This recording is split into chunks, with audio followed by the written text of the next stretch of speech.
It is noon, but the sky over Jerusalem is completely black. The air on the hill of Golgotha is thick, heavy with the smell of sweat and iron and dust. The Roman military machine does not make mistakes. They do not execute people quietly. They do it in public, beside a busy road, with terrifying mechanical precision. They design this punishment to strip away every last ounce of human dignity. It is meant to terrify your population into total submission. It works. The 11 men who swore they would die with him are nowhere to be found. They are gone. They are hiding behind locked doors in the city, terrified of the very soldiers who are right now standing guard over 3 pieces of blood-stained timber. But look at the foot of the center cross. Look who is standing there, close enough to hear him struggling for his next breath, close enough to be covered in the dust kicked up by the Roman guards. Women. 33 years earlier, in a quiet temple courtyard filled with the scent of burning incense, an old man named Simeon held an 8-day-old baby in his trembling arms. He looked deeply into the eyes of the baby's young mother. He spoke a beautiful blessing over the child, but then his voice dropped. He looked at Mary, and he told her a prophecy that would shadow her for the rest of her life. A sword will pierce through your own soul also. She was just a teenager when she heard those words. She carried them in her heart for more than 3 decades. She raised him, watched him leave home, and watched him heal the sick. And she never fully understood what that old man in the temple meant until today, until this exact hour, because that same mother is standing right here, under this blackened sky, looking up at her dying son. This is not a story about passive grief. This is not a story about gender. This is not just a footnote in the gospel records. This is a story about ultimate defiance against the greatest military power on earth. It is a story about a group of women who looked at the absolute terror of the Roman Empire and decided that love was more important than their own survival. You are going to see exactly why the men ran away in the dark and why these women stayed. And by the time we are done, you will never look at the crucifixion the same way again. It starts in the dark, a garden outside the city walls. The olive trees are ancient, their twisted trunks throwing long shadows in the flickering light of the torches. You can hear the clash of weapons and the heavy boots of the temple guard. Jesus has just been betrayed. The temple police step forward to bind his hands. Peter, the rock, the man who swore he would die first, draws a sword. He swings wild in the dark. He cuts off a servant's ear. He is ready to fight. It is the classic human response to terror. Fight or flight. He wants blood. He wants a war. But Jesus tells him to put the sword away. He touches the bleeding man and heals him. And in that single moment, the fight drains out of the disciples.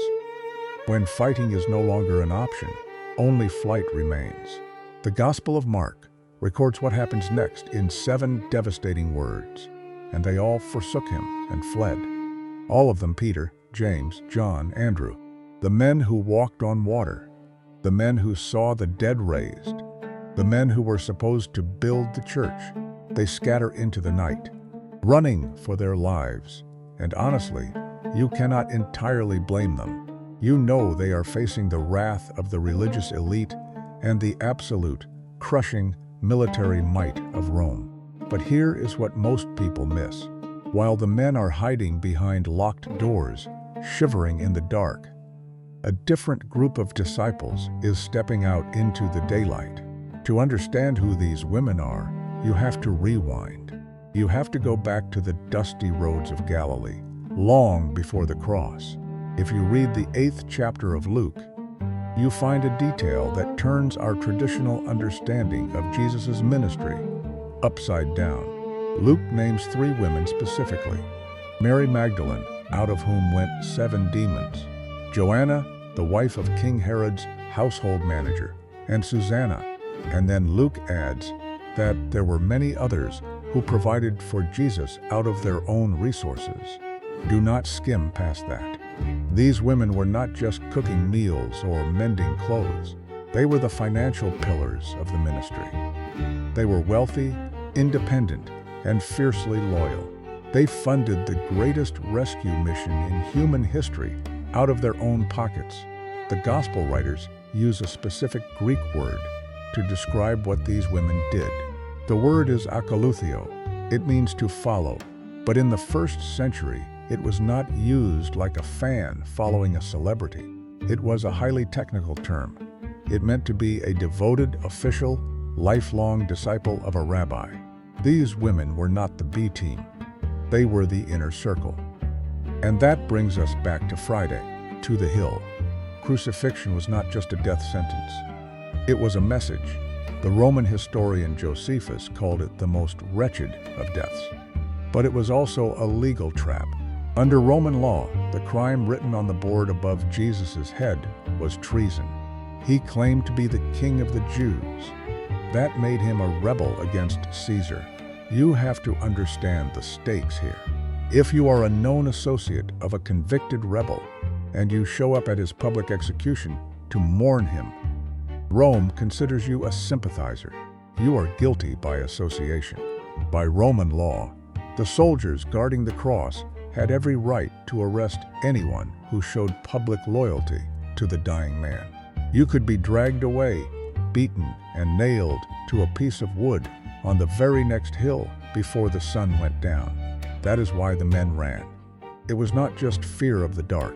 It was the terrifying cold logic of Roman law. But the women stay.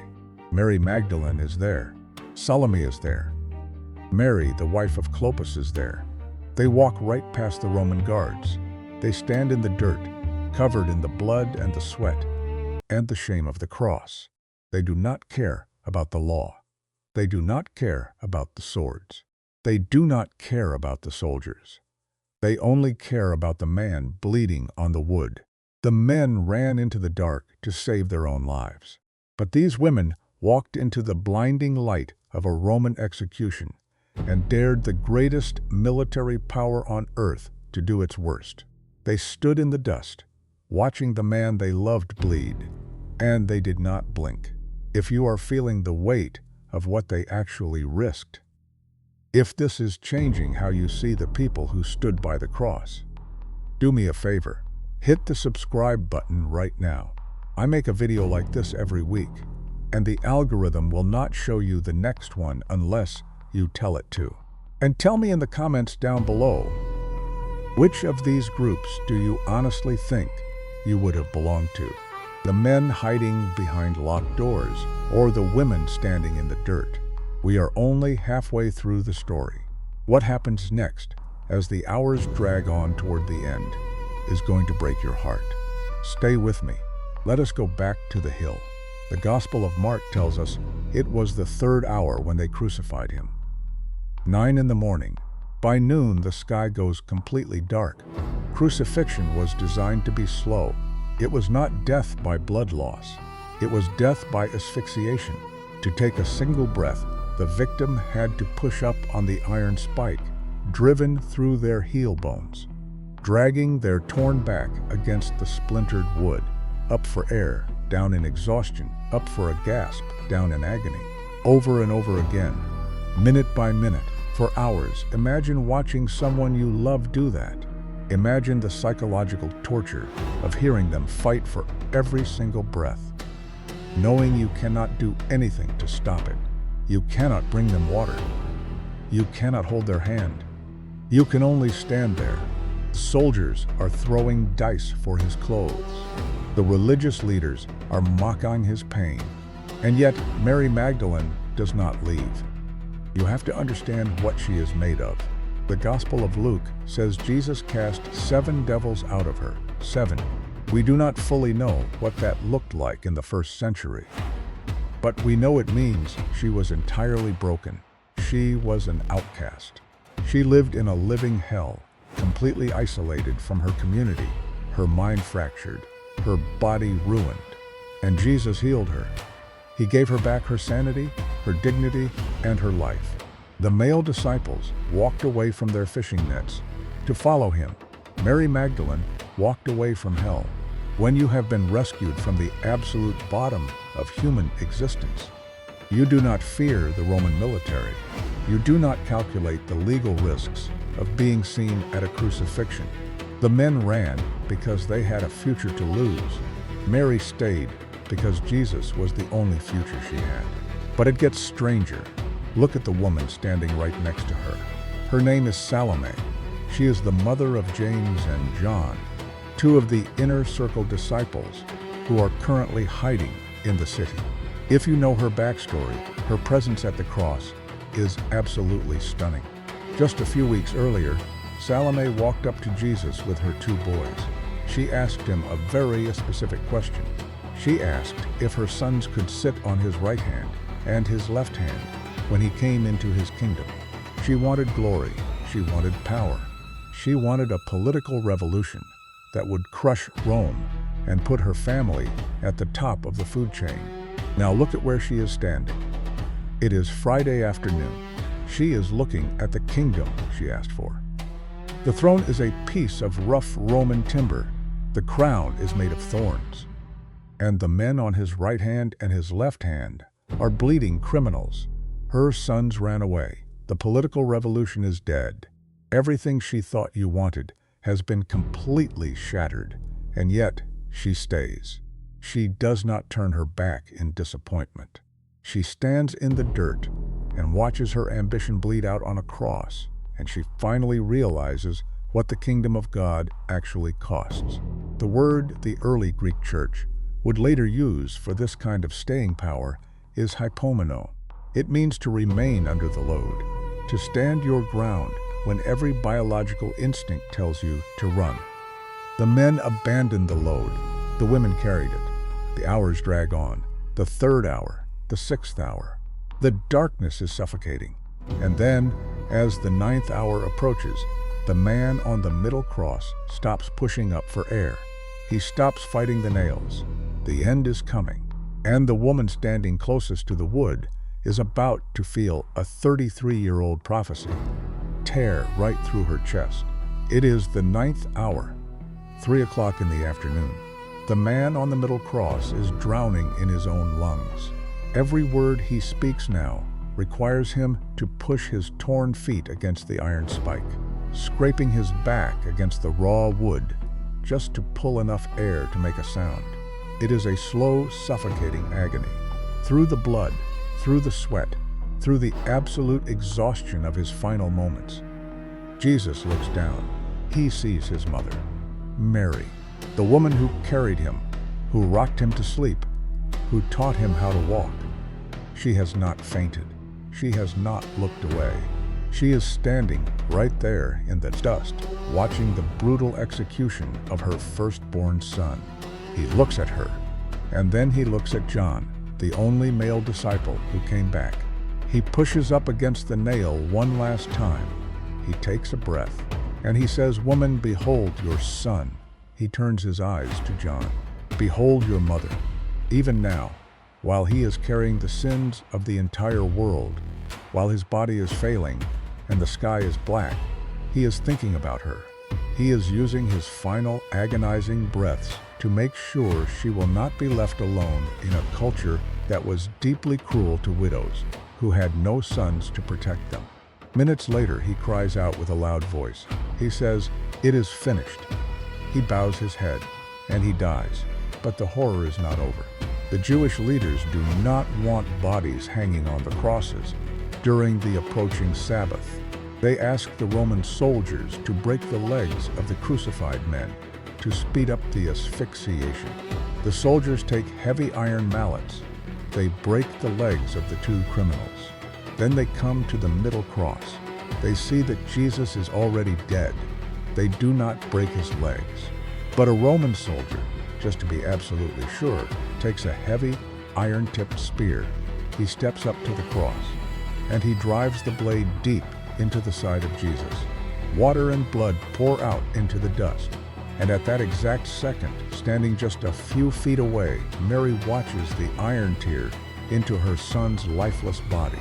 Suddenly, 33 years of waiting are over. The old man in the temple was right. The prophecy of Simeon comes crashing down with the weight of a Roman spear. A sword will pierce through your own soul also. The physical spear hit him, but the spiritual sword hit her. The grief is so absolute, so complete, that human language does not really have a word for it. It is the end of the world. Why did she stay for this? Why did Mary Magdalene stay? Why did Salome stay? Modern psychology actually has a name for what you are looking at. For decades, scientists told us that the human brain has a binary response to severe trauma: fight or flight. You pull a sword like Peter, or you run into the dark like the other 10 disciples. But in recent years, psychologists discovered another trauma response, one that is deeply hardwired into women. It is called tend and befriend.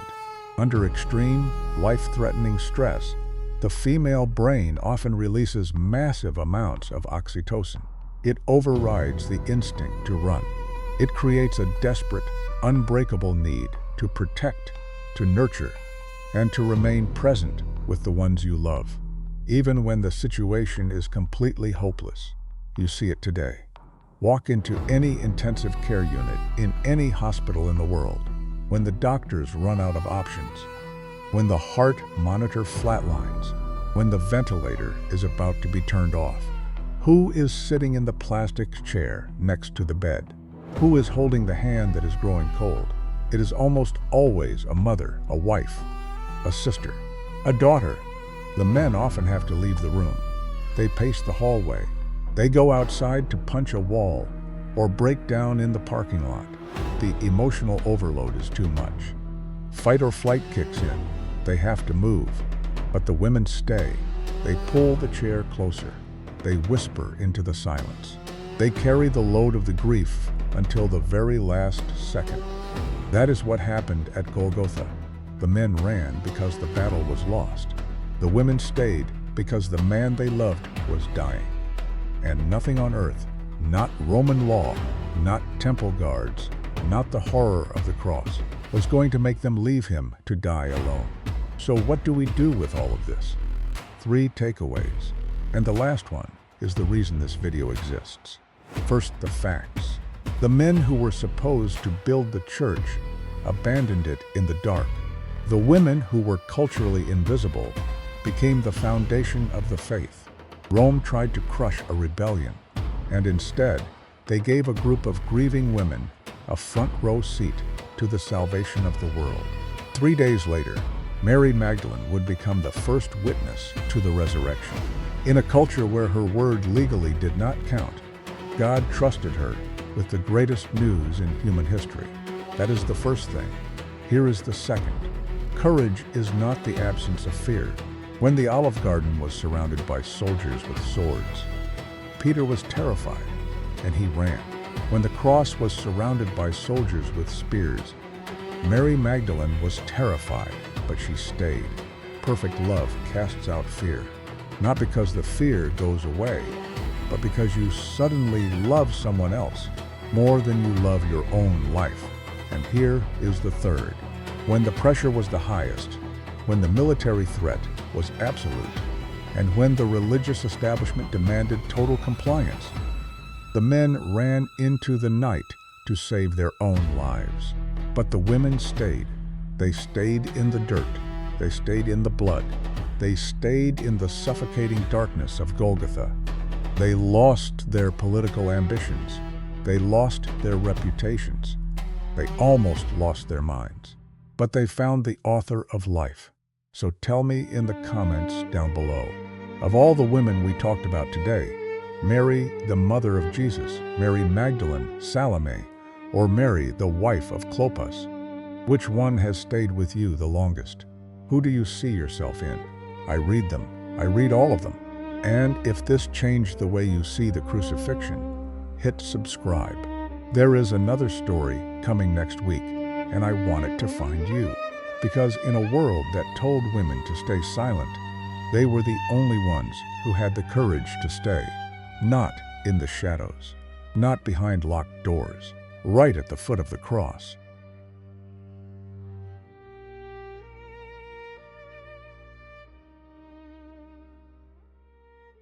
Close your eyes and step into a space of absolute quiet, where the haunting notes of a solo cello and the soft, melancholic keys of an ambient piano will gently soothe your soul. This piece is like a midnight prayer, taking unspoken pain and transforming it into something pure and beautifully graceful. Within the still darkness, you won't feel lonely. Instead, you'll feel deeply held and safely comforted, carried by ethereal female vocals and a sweeping cinematic choir. This ultra-slow melody is a journey towards silent strength, profound resilience, and spiritual redemption from the very depths of the heart. Just relax, breathe, and listen.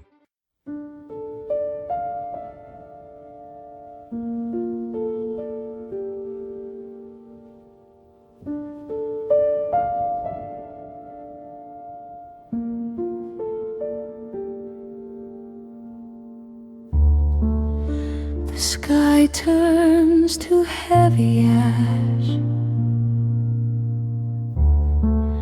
We stand where the brave have fled, holding the weight of the dark, a silent vigil for the bleeding light. Here at the edge of the shattered earth, we do not run, we remain. A love that conquers the iron and fear, washing the dust with our tears.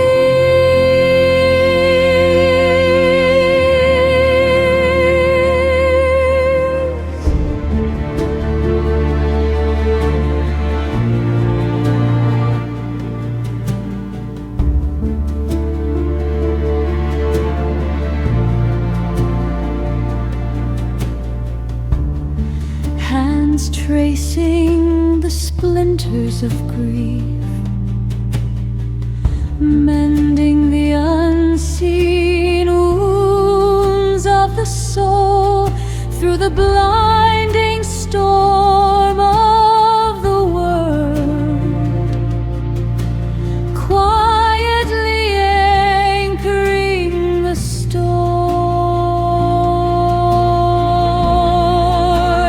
Here at the edge of the shattered earth, we do not run,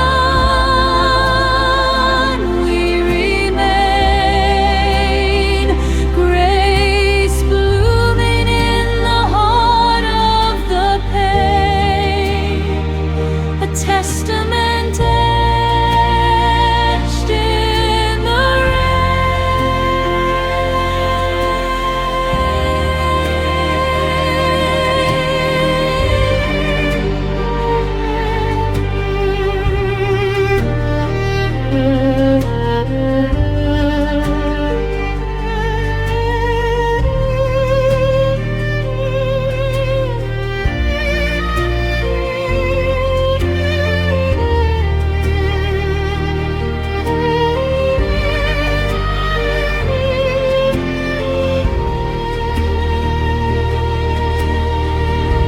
single ember glows in the cold, an orange light in the hard night, a mother's unspoken, unbroken vow, carrying the dawn through the shadow. Here at the edge of the shattered earth, we breathe in the quiet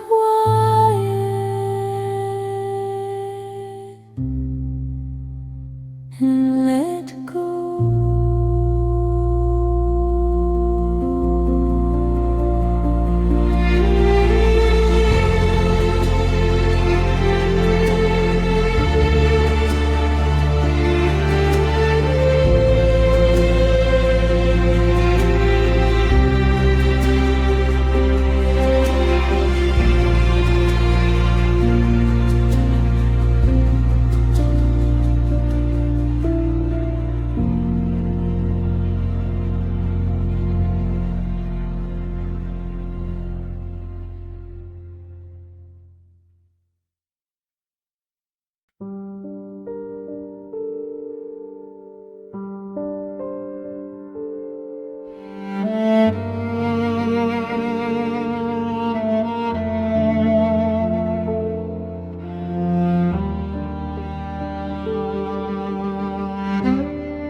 The sky turns to heavy ash. We stand where the brave have fled, holding the weight of the dark, a silent vigil for the bleeding light.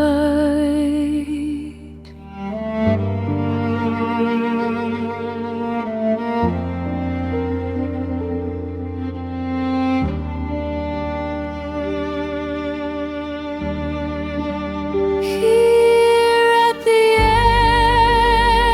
edge of the shattered earth, we do not run, we remain. A love that conquers the iron and fear, washing the dust with our tears.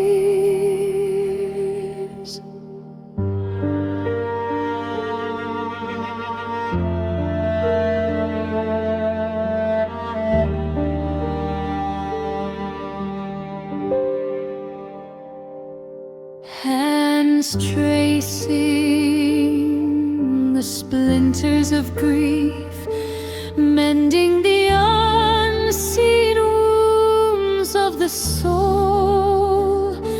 Through the blinding storm of the world, quietly anchoring the storm.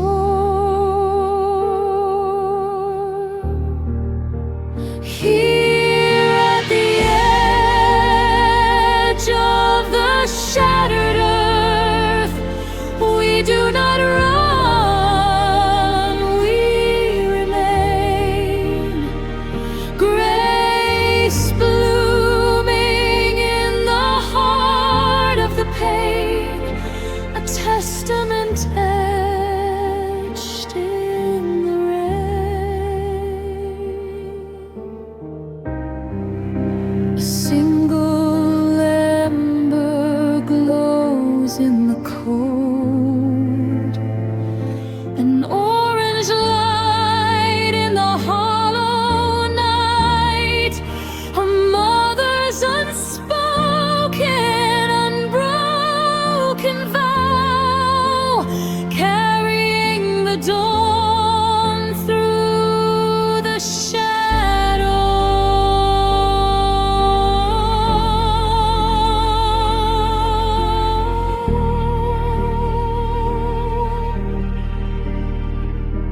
Here at the edge of the shattered earth, we breathe.